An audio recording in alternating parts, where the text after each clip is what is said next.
Après l'ours, le gorille, les statues du grand singe ont investi le rez-de-chaussée du Muséum d'histoire naturelle, une exposition dont le thème n'a pas été choisi au hasard.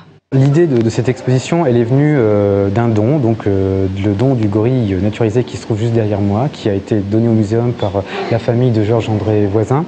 Et donc l'arrivée est quand même une pièce assez exceptionnelle parce que tous les muséums de France n'ont pas forcément de gorilles dans leur collection. Nous a donc donné l'idée de réaliser une exposition.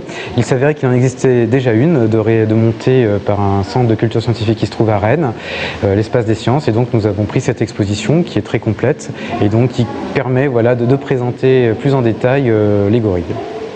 Figure terrifiante des légendes africaines et des récits d'aventuriers, le primate reste dans l'imaginaire collectif un animal agressif.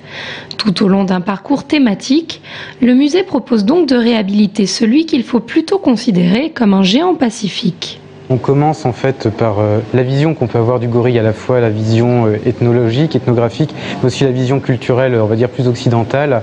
Donc la première partie aborde vraiment la vision par les populations africaines du gorille, qui est à la fois animal craint et animal vénéré. Il peut être consommé, au contraire tabou alimentaire.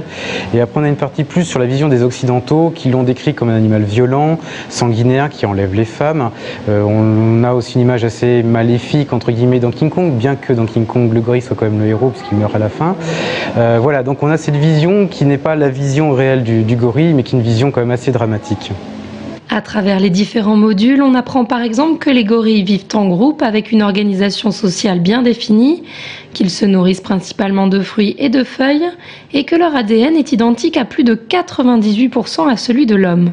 Bref, on fait connaissance avec un proche cousin bien loin du cliché King Kong. Et tout cela de manière ludique au programme quiz, film, mains et pieds grandeur nature. Une exposition enrichissante à découvrir en famille.